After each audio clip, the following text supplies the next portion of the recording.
Break के बाद कार्यक्रम में एक बार फिर से आपका स्वागत है। गरम गरम चर्चा आशुतोष के साथ चल रही थी। आशुतोष उदाहरण बता रहे थे। मैं वापस खंडेला साहब के पास आऊँगा। खंडेला साहब, आपको नहीं लगता कि समाज को जो एक नुकसान हुआ राजनीतिक क्षेत्र में अपनी बात कहने का, कि हम यहाँ पर प्रेशर ग्रुप्स हमारे सोसाइटी में हम डेवलप नहीं कर पाए जो राजनीतिक दलों पर नियंत्रण रखते हैं?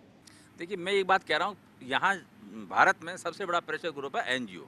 उसमें से 1000 कुछ एनजीओ के ऊपर जो है वो काली छाया लगी हुई है। यानी जो प्रेशर ग्रुप है ना, वो भी प्रेशर बनाकर अपना काम कर लेता है। मैं दो चार बातें कहना चाह रहा हूँ। देखिए, यहाँ पर क्या हम सकारात्मक बात करें, मैं ये कहना चाह रहा हूँ, हम शिक्षा पर जब तक जो है ना पूरी तरह से ध्यान नहीं देंगे, साक्षरता को पूरी तरह से ध्यान नहीं देंगे, ये जो भूतनी के जो हमारे यहाँ पर राजस्थान में जो बने हुए हैं डाकन वाकन डायन वायन, उसको हम समाप्त नहीं करेंगे, लिंग भेद को समाप्त नहीं करेंगे, राजनेताओं पर क्वेश्चन पूछने की बोचार नहीं करेंगे, आरटीआई को सशक्त नहीं बनाएंगे, इनको अकाउंटेबल नहीं बनाएंगे, व्यक्तिगत तौर पे बोल रहा हूँ, अकाउंटेबल नहीं बनाएंगे।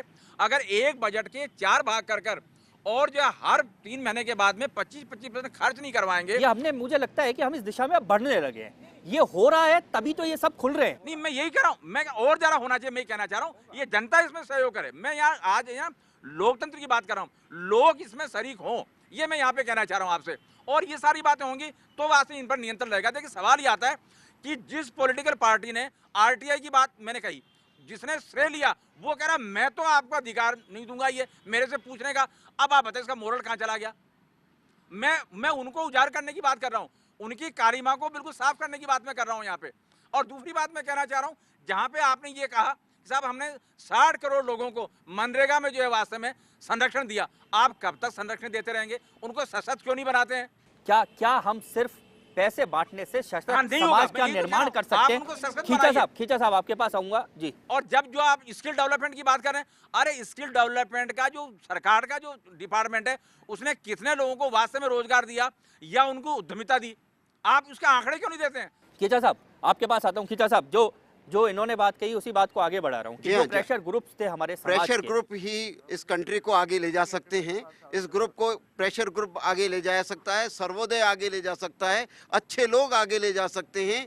इन सरकार को ये प्रतिबद्धता इनको सामने आनी चाहिए कि ये शराब से देश का विकास नहीं करें। शराब की कमाई से, गंदी कमाई से देश का विकास करना चाहते हैं, वो नहीं हो सकता है। इनको विजन पहले तय करना चाहिए, मिशन तय करना चाहिए, अपना एम तय करना चाहिए। खंडेला साहब ने एक बहुत बढ़िया बात कही कि जो साल भर का बजट है उसका हम मार्च में जाकर के लेखा जोखा करने की कोशिश करते हैं, कितना खर्च किया और कितना खर्च नहीं किया। अगर उस बजट के हम 4 भाग कर दें और 4 टुकड़ों में अगर उसका हम 3-3 महीने की तिमाही में उसका मूल्यांकन करें तो हमारा पैसे का सदुपयोग हो सकता है। इस पर जो जोर लगना चाहिए वो प्रेशर ग्रुप्स डेवलप होने चाहिए, ताकि राजनीतिक ये जो नेता लोग हैं वो हम पे हावी नहीं हो। राजनीतिक नेताओं ने इस देश में जितना हमारा डिप्रेशन किया है, जितना अवमूल्यन किया है, जितना हमारा नुकसान किया है, ये एकाधिकार वाली व्यवस्था ने किया है। इस व्यवस्था में चेंज आना चाहिए। अब आईटी का युग आया है, ये केवल बोलने का युग नहीं है, ये डायन का युग नहीं है, ये युग है आईटी का। अच्छे लोगों का आगे आना चाहिए। और आप खींचा साहब, आपको रोकता हुआ पीछे चलूंगा, वो कुछ कहना चाह रहे थे जी।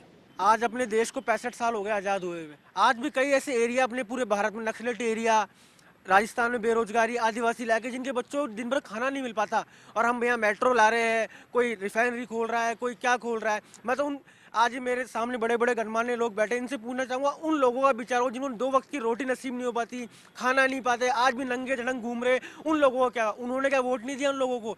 चला गया जयपुर सिटी में, मेट्रो में, राजधानी में रहने वाले लोगों का ही विकास होगा, जंगल में रहने वाले लोगों का विकास, उनको शिक्षा नहीं मिल पाएगी। मैं आज ये सवाल पूछना चाहता हूँ। चलिए सुशील जी, ये सवाल शायद एक आम व्यक्ति का सवाल है और आम मन का सवाल है कि हम जब विकास की योजनाएं या विकास की धारणा बनाते हैं तो विकास एक सीमित क्षेत्र का होता है। हम इस विकास को सर्वांगीण नहीं कर पाए। अगर सर्वांगीण करते तो देश के हर व्यक्ति का विकास होता।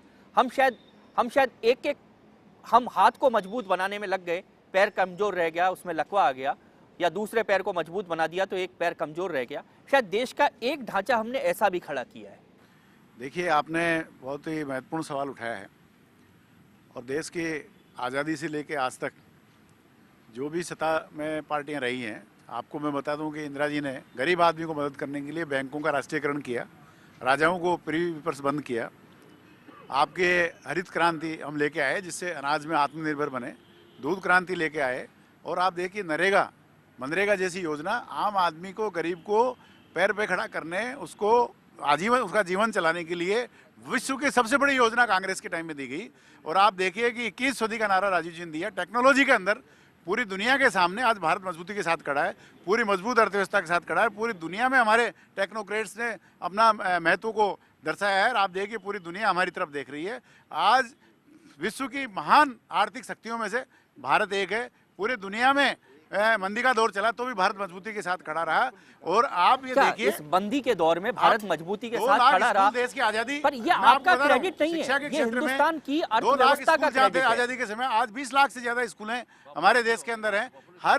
हर क्षेत्र के अंदर देश ने तरक्की की है, मजबूती की है, चाहे वो आदिवासी क्षेत्र हो, चाहे शहरी क्षेत्र हो।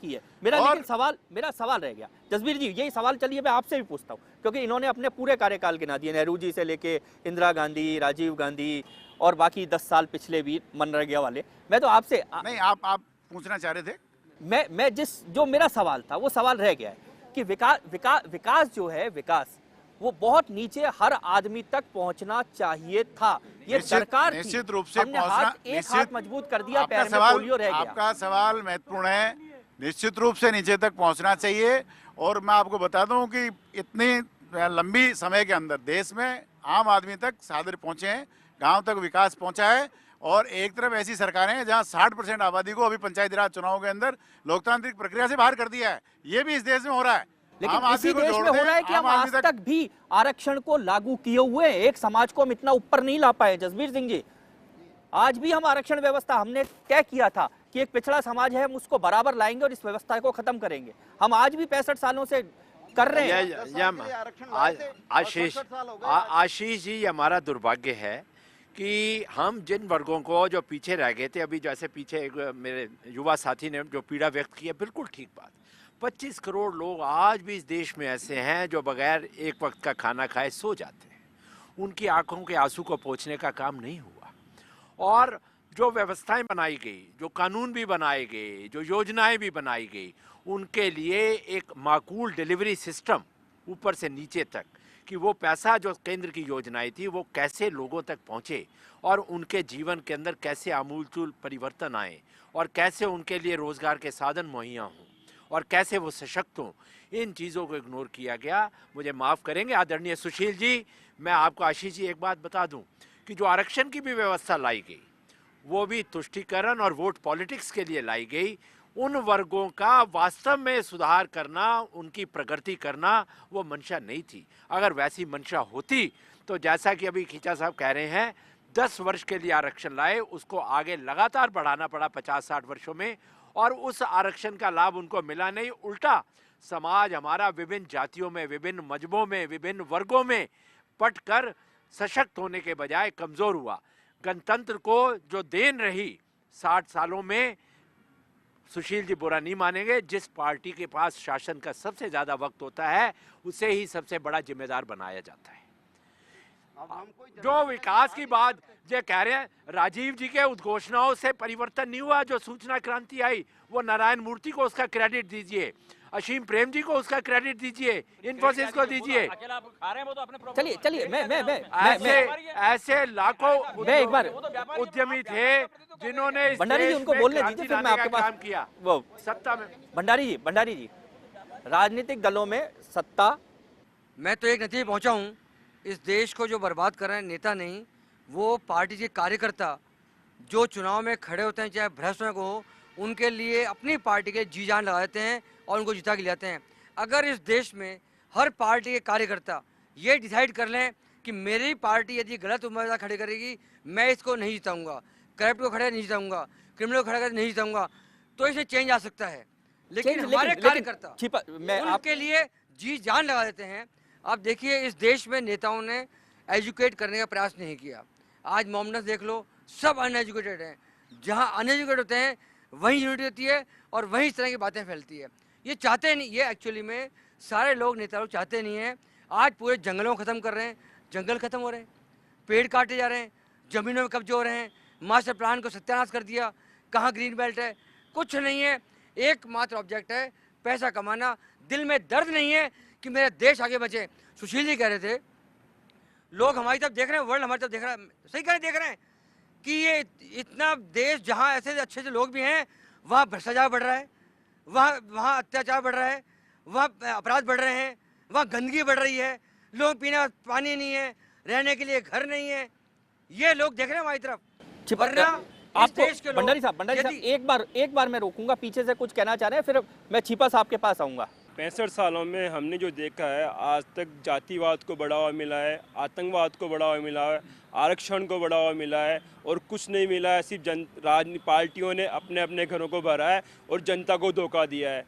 तो ये जनता कब तक इस चीज़ को सहन करती रहेगी? क्या हम ऐसे ही सहन करेंगे? आतंकवाद में हमारे भाई बहन मित्र मरते हैं, आरक्षण पे कोई भी पटड़ी में बैठता है, दंगे प्रसाद होते हैं, उसमें हम लोग मरते हैं, नेता कोई नहीं मरता है। तो इसको आरक्षण को ख़त्म करो, इस आरक्षण को। कब तक लड़ाई लड़ते रहेंगे? आरक्षण में आज जनरल जाति क्या कंडीशन हो रही है, वो नीचे मतलब SC में भी गई भी तो गए उनके। आज 70-80% का बच्चा सुसाइड करता है और 33% का बच्चा हाई कोर्ट या कहीं पुलिस में डॉक्टर बन के जाके कुर्सी बैठ जाता है। ऐसा कब तक चलेगा ये चीज़?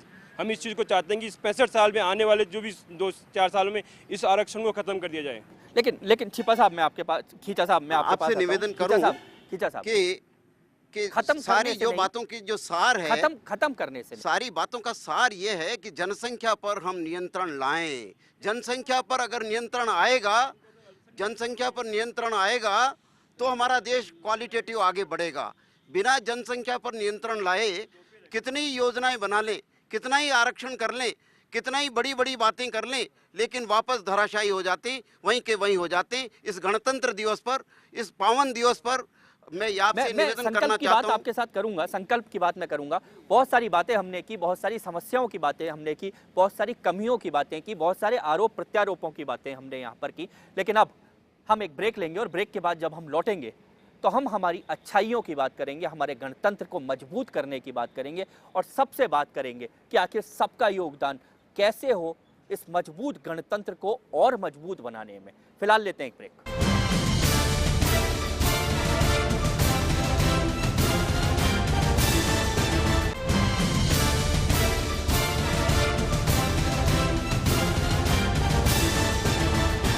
ब्रेक के बाद कार्यक्रम में एक बार फिर से आपका स्वागत है। ब्रेक से पहले हमने कहा था कि अब बातें सकारात्मक होंगी, हमारे गणतंत्र को, भारत के गणतंत्र को मजबूत करने की बात होगी। शुरुआत करता हूं आशुतोष के साथ। आशुतोष, नकारात्मकता ये सब है जो हम पिछले पौने घंटे से सुन चुके हैं, हमको सकारात्मकता की तरफ बढ़ना है। Let's talk about solution. ये पीछे जो बंधु बैठे इन्होंने एक बहुत अच्छा सवाल किया था। देखिए, किसी भी मेरा बच्चा जब मेरे से जिद करता है कि मेरे को ऊपर से वो बिस्कुट का पैकेट निकाल के दो किचन में, तो मैं उस पैकेट को निकाल के नहीं देता। मैं कहता हूँ ये ले बेटा सीढ़ी, इस पे चढ़, मैं तेरी मदद करता हूँ, तू स्वयं उतार। ये तो हुआ डेवलपमेंट और ट्रेनिंग की बात। उस व्यक्ति को, समाज के उस तबके को बच्चे की तरह ट्रीट करके उसको सुविधाएं प्रोवाइड करें, मुहैया करानी पड़ेगी कि तुझे वहाँ तक पहुँचना है। उसको अर्थ, धन या कोई भी नौकरी सीधे दे देना, उसके बजाय उसको कोशिश करना पड़ेगा कि तो स्वयं उसको अर्जित कर। गाड़ियाँ लुहार हैं, उनकी स्किल डेवलप होनी चाहिए। वो अभी तक ठोक ठोक करके, पीट करके जिस तरीके से हथियार औजार बनाते थे, उन औजारों की मार्केट में डिमांड नहीं हो पा रही है, जिसकी वजह से वो भूखा मर रहा है। उसको आधुनिक अधुनातन प्रौद्योगिकी में डाल करके कैसे न कैसे उसको प्रशिक्षित किया जाए, ताकि ये नहीं कि उनको मैं आर्थिक मदद प्रोवाइड कर दूं, एक फंड दे दूं कि जी अब आपसे 500 रुपये महीना आपको मिलने लग जाएगा। ये आप जनता की नसों में जहर डाल रहे हैं। उनको प्रशिक्षित कीजिए, उनको ट्रेंड कीजिए। ऐसी योजनाएं आ भी रही हैं और पहले की सरकारों ने भी की होंगी। मैं कहता हूं जिसने जो अच्छा किया उसको स्वीकार करना चाहिए, राजनीति से ऊपर उठ करके। अब तक देश कुछ तो पहुंचा है, कहीं ना कहीं पहुंचा है। इंटेल के अंदर हमारे लोग हैं, माइक्रोसॉफ्ट में हमारे लोग हैं, यूनाइटेड स्टेट्स ऑफ अमेरिका में है कि भारत के लोग आ जाएंगे तो हम इस मुकाम तक तो पहुंचे ही हैं। भंडारी साहब, अब आपके पास आऊंगा सकारात्मक बातों के साथ, क्या कहेंगे? आशीष जी, मैं कह रहा हूँ हमारे देश में विद्वानों की कमी नहीं है, बुद्धिमत्ता की कमी नहीं है, एक से एक होशियार लोग हैं, लेकिन यहाँ चांस नहीं मिल रहा है। सबसे पहला मैं चाहूँगा, इस देश की तरक्की करनी है, इस देश के अंदर अपनी मातृभाषा हिंदी है, उसको बढ़ावा देना चाहिए। अंग्रेज चले गए, अंग्रेज छोड़ गए, आज लोकसभा में, संसद में कानून बनते हैं अंग्रेजी के अंदर। जो 828 जो हमारे सांसद हैं वो जानते ही नहीं, भाषा नहीं जानते और कानून पास हो रहे हैं। आज एक आम आदमी कैसे जानेगा, मुझे बताइए आप। अब यहाँ पर जो अधिकारी बन रहे हैं वो लोग वो बन रहे हैं जो कॉन्वेंट स्कूल से, पब्लिक स्कूल से निकल रहे हैं। आप हिंदी भाषा को आगे बढ़ाइए। यहाँ के जो अपनी भाषा में जो बात कह सकते हैं वो हम दूसरी लैंग्वेज नहीं कह सकते हैं। हिंदी भाषा बढ़ेगी तो समझिए देश तरक्की करेगा। ये चलिए, आपको रोकता हुआ खींचा साहब आपके पास मैं आता हूं। स्किल डेवलपमेंट पर ज़्यादा जोर देना चाहता हूँ। अपने सारे कंट्री में अगर हम स्किल डेवलपमेंट के प्रोग्राम लाएं, ट्रेनिंग के प्रोग्राम लाएं, राजनेताओं की भी ट्रेनिंग का प्रोग्राम लाएं, चुनाव लड़ने से पहले उसको ट्रेनिंग मिलना चाहिए कि वो किस प्रकार से नगर पालिका में जाकर, पंचायत में जाकर, पंचायत समिति में जाकर, जिला परिषद में जाकर वो हमारे देश में विकास की बात करेगा, गुणवत्ता लाने की बात करेगा। गुणवत्ता संपन्न को देश बनाना पड़ेगा। चलिए पीछे चलता हूँ मैं, पीछे से कुछ सुझाव देना चाह रहे थे जी। सबसे पहले तो आशीष जी मैं कहना चाहूँगा कि हमारे देश के लिए सबसे बड़ी तकलीफ है जनसंख्या। जनसंख्या कंट्रोल करना बहुत ज़रूरी है, क्योंकि उसी से सारा अनएम्प्लॉयमेंट वगैरह सारी परेशानियाँ उसी से बढ़ती हैं। तो पहली चीज़ तो शिक्षा दी जाए। दूसरा, जो हम लीगल सट्टा कर रहे हैं हमारे देश में, शेयर बाजार, NCDEX, MCX, जहाँ पे हमने खाने पीने की वस्तुओं को भी सट्टे में ला करके रख दिया है, जिनके दाम कभी बढ़ जाते हैं कभी नीचे आ जाते हैं, जो हमारे देश को बर्बादी की ओर ले आ रहे हैं और कुछ भी नहीं। उसके कारण कई लोगों की आत्महत्या हो जाती है, वो आप भी देखते हैं, आपके अखबारों में छपता है, आपके न्यूज़ चैनलों में आता है। उसके बाद में हम अपने आप खुद जिम्मेदार हैं कि आज हमारे सामने जब हमारे जनप्रतिनिधि चुनने का समय आता है तो हम उनकी शराब पी के मस्त हो जाते हैं और वोट दे आते हैं। हम पढ़े लिखे होकर भी अनपढ़ आदमी को वोट दे आते हैं। हम सब कुछ जानते हुए भी वो काम करते हैं जो नहीं करना चाहिए। हम इतने पढ़े लिखे हो गए, उसके बाद भी पता है कि ये कानून है, रेड लाइट सिग्नल नहीं तोड़ना है, फिर भी तोड़ देते हैं। उसमें हमें मजा में महसूस खुद की जागरूकता बहुत महत्वपूर्ण है। खुद जी, की उधर से जागरूकता पीछे- जब आएगी तो चेंज अपने आप आना अपने आप शुरू देश बदलने लगेगा। पीछे से और कुछ कहना चाह रहे हैं? सीधे आते हैं यहाँ पर खंडेला जी के पास। सीधी बात जो है ना ये बताना चाहूँ, जिससे कि सकारात्मकता के साथ में देश सशक्त हो। पहली बात तो ये कि राजनेताओं की अधिकतम आयु 75 वर्ष होनी चाहिए। दूसरी बात, एक व्यक्ति एक बार में 3 या 4 बार से ज़्यादा मंत्री नहीं बनना चाहिए। राजनीतिक जो दल हैं उनके लिए चुनाव आयोग अलग से होना चाहिए, जिससे कि वही जो है चुनाव कराए और वही जो है वास्तव में जो पदाधिकारी हैं उनको बनाए। और मैं जो है ना ये कहना चाह रहा हूँ कि वहाँ लिंग भेद के ऊपर हमको सबसे ज़्यादा जोर देना चाहिए। और जहाँ तक पॉपुलेशन की बात है, वो मैं समझ रहा हूँ कि जो भी कुछ है उसको सशक्त करने की ज़रूरत है, समृद्ध करने की ज़रूरत है, प्रशिक्षित करने की ज़रूरत है, शिक्षित करने की ज़रूरत है और चुनौतीपूर्ण बनाने की ज़रूरत है। अगर ये कुछ है तो मैं समझता हूँ ये हमारे सामने कोई समस्या नहीं है। एक बात मैं ये कहना चाह रहा हूँ कि जहाँ जहाँ भी व्यक्तिवाद है वो वास्तव में जो है कि जहाँ संगठनात्मक व्यवस्था को समाप्त करके एकात्मक व्यवस्था की ओर बढ़ने की जो बातें हैं उस पर नियंत्रण होना चाहिए। और संविधान में जो कुछ परिवर्तन है ना, वो कम से कम अब 3/4 के आधार पर कर देना चाहिए कि 3/4 बहुमत के बिना नहीं कर सके। और अध्यादेश के ऊपर जहाँ तक हो सके नियंत्रण लगाने की व्यवस्था करनी चाहिए। चलिए सुशील जी आपके पास आता हूँ।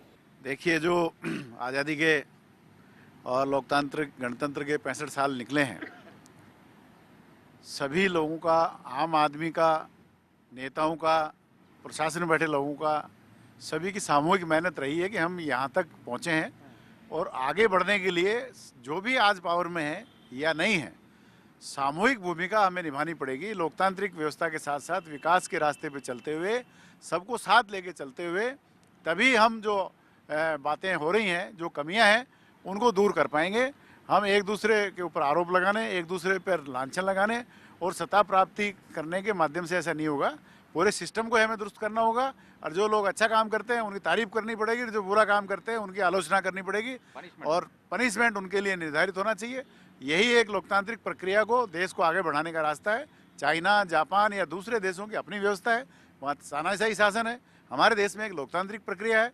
हमें सबका विश्वास जीत के, चाहे वो आदिवासी क्षेत्र में हो, चाहे वो शहरी क्षेत्र में हो, सबको साथ लेकर चलना पड़ेगा, सबके विश्वास के साथ चलना पड़ेगा। जसवीर सिंह जी क्या लगता है? इस बात को आप समाप्त कर रहे हैं अपन, तो मैं 3 बातें समझता हूँ, वो कहकर मैं अपनी बात को समाप्त करूँगा। पढ़ेगा इंडिया तो बढ़ेगा इंडिया। शिक्षा के ऊपर बहुत बड़ा जोर देना पड़ेगा। शिक्षा पर अगर हमने जोर दे दिया और हम अपने नागरिकों को शिक्षा दे पाए, नैतिकता की भी और आधुनिक शिक्षा भी, तो कई समस्याओं से हमें निजात मिलेगी। दूसरा मैं ये कहना चाहूँगा, करेगा इंडिया तो बनेगा इंडिया। आजकल क्या हो गया, एक ऐसी दौड़ चल रही है कि हम बनना तो चाहते हैं, करना नहीं चाहते हैं। तो अगर हम किसी भी कर्म क्षेत्र में हैं, चाहे व्यापार में हैं, चाहे सर्विसेज में हैं, चाहे नौकरी में हैं, चाहे टेक्नोलॉजी में है, चाहे साइंस में है, चाहे शिक्षक हैं, चाहे शिक्षा ले रहे हैं, हम अपने काम को, चाहे सफाई कर रहे हैं, उन कामों में हम करने के ऊपर अगर हम जोर देंगे तो हम भारत को अच्छा बना सकेंगे। और तीसरा मेरा ये कहना है कि लड़ेगा इंडिया तो बनेगा इंडिया। हमें लड़ना पड़ेगा शोषण के खिलाफ, अत्याचार के खिलाफ, हमारी माताओं बहनों के खिलाफ जो अत्याचार हो रहे हैं उनके खिलाफ लड़ना पड़ेगा, भ्रष्टाचार के खिलाफ लड़ना पड़ेगा, कुरीतियों के खिलाफ लड़ना पड़ेगा, आडंबर के खिलाफ लड़ना पड़ेगा। तो करे जब लड़ेगा इंडिया तो बनेगा इंडिया। और यही आज हमारे को ये प्रण लेना चाहिए। अभी सुशील जी कह रहे थे, जो मानचंद जी कह रहे, तो बढ़ेगा इंडिया तभी बढ़ेगा जब हम लड़ेंगे इन अत्याचारों के खिलाफ और गलत चीज़ों के खिलाफ। मैं अंत में मैं एक वो शेर है किसी का, उसको कहकर अपनी बात को समाप्त करूंगा। शब को अंधेरों से खंगालो तो कोई बात बने, कुछ नया खुर्शीद निकालो तो कोई बात बने, वक्त के साँचे में ढलना तो कोई बात नहीं, वक्त को अपने साँचे में ढालो तो कोई बात बने। ये देश आगे बढ़ेगा, निश्चित तौर पर बढ़ेगा और हमारा गणतंत्र दुनिया का सबसे शक्तिशाली राष्ट्र बनेगा। निश्चित तौर पर आगे और इस बढ़ेगा। कामना के साथ मैं अपनी बात को समाप्त। ये कामना सिर्फ इनकी नहीं, हम सबकी ये कामना है। और 65 साल पहले जिस लोकतंत्र को, जिस गणतंत्र को हमने स्वीकार किया था, जिस गणतंत्र को हमने अंगीकृत किया था, वो गणतंत्र पूरे विश्व में एकमात्र अतुलनीय और सबसे सुशोभित गणतंत्र बनेगा। ये हम सब की भावना है। सिर्फ हम सबको अपनी अपनी जिम्मेदारी एक भारतीय होने के नाते निभानी होगी। आप सभी को गणतंत्र दिवस की शुभकामनाएं। इसी के साथ लेंगे इजाजत। नमस्कार।